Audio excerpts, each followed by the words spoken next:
Hello, Chicago.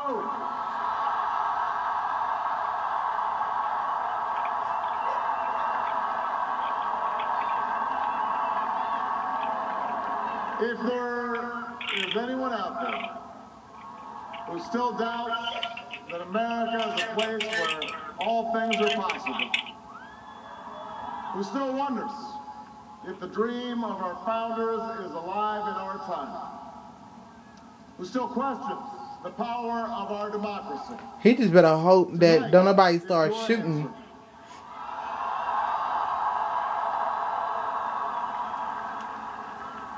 It's the answer told by lines that stretched around schools and churches in numbers this nation has never seen, by people who waited 3 hours and 4 hours, many for the first time. Is it weird that I think Obama is about the sexiest president ever? Must be different. That their voices Actually, could be I said, is it wrong for me to think that Barack Obama is the sexiest president ever? Rich and poor, the sexiest president Democrat ever. And Republican, black, white, Sexiest, Hispanic, Asian, yes. Native American, gay, straight, disabled and not disabled. Americans who send a message to the world he's sexy. That we have never been I'm serious. Just a collection of individuals or he a is sexy to me. I'm sorry. And blue states. We are and always will be the United States of America.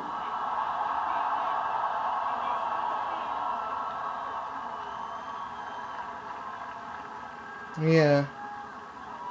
It's the answer that led those who've been told for so long by so many to be cynical and fearful and doubtful about what we can achieve, to put their hands on the arc of history and bend it once more toward the hope of a better day. It's been a long time coming, but tonight, because of what we did on this day, in this election, at this defining moment, change has come to America.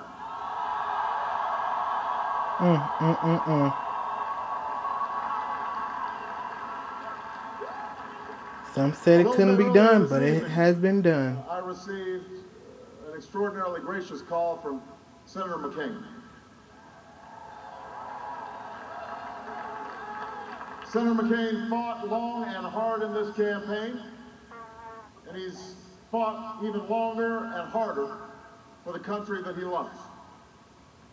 He has endured sacrifices for America that most of us cannot begin to imagine. We are better off for the service rendered by this brave and selfless leader. I congratulate him. I congratulate Governor Palin for all that they've achieved, and I look forward to working with them to renew this nation's promise in the months ahead.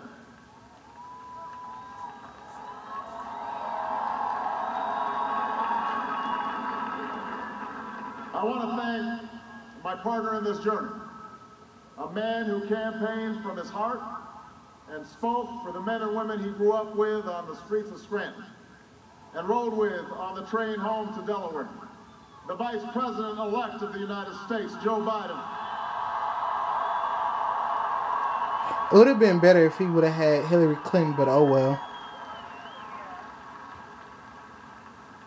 Because that would have been a major change in America. The unyielding support of my best friend for the last 16 years, the rock of our family, the love of my life, the nation's next First Lady, Michelle Obama.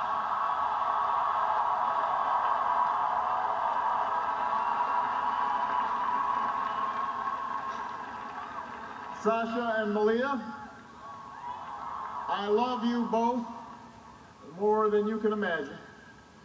And you have earned the new puppy that's coming with us to the White House. Ah, he got that puppy. Yeah. And while she's no longer with us, I know my grandmother's watching.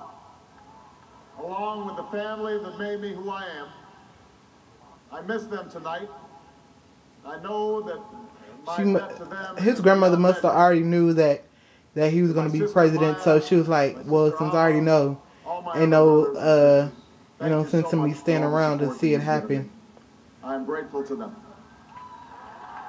Although she is watching from To my upstairs. campaign manager, David Plouffe.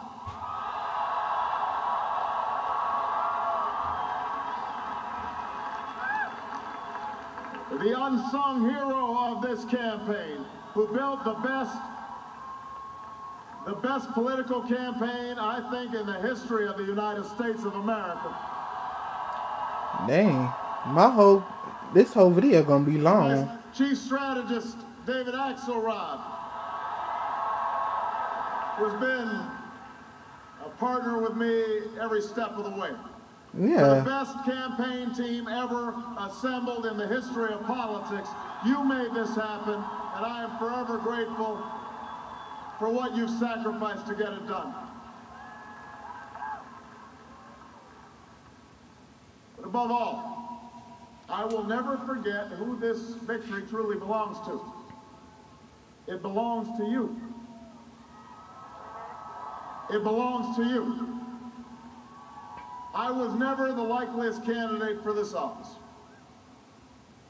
We didn't start with much money or many endorsements. Our campaign was not hatched in the halls of Washington.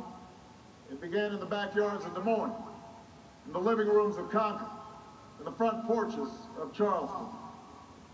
It was built by working men and women who dug into what little savings they had to give $5 and $10 and $20 to the cause. It grew strength from the young people who rejected the myth of their generation's apathy, who left their homes and their families for jobs that offered little pay and less sleep. It drew strength from the not-so-young people who braved the bitter cold and scorching heat to knock on doors of perfect strangers, and from the millions of Americans who volunteered and organized and proved that more than 2 centuries later, a government of the people, by the people, and for the people has not perished from the earth. This is your victory.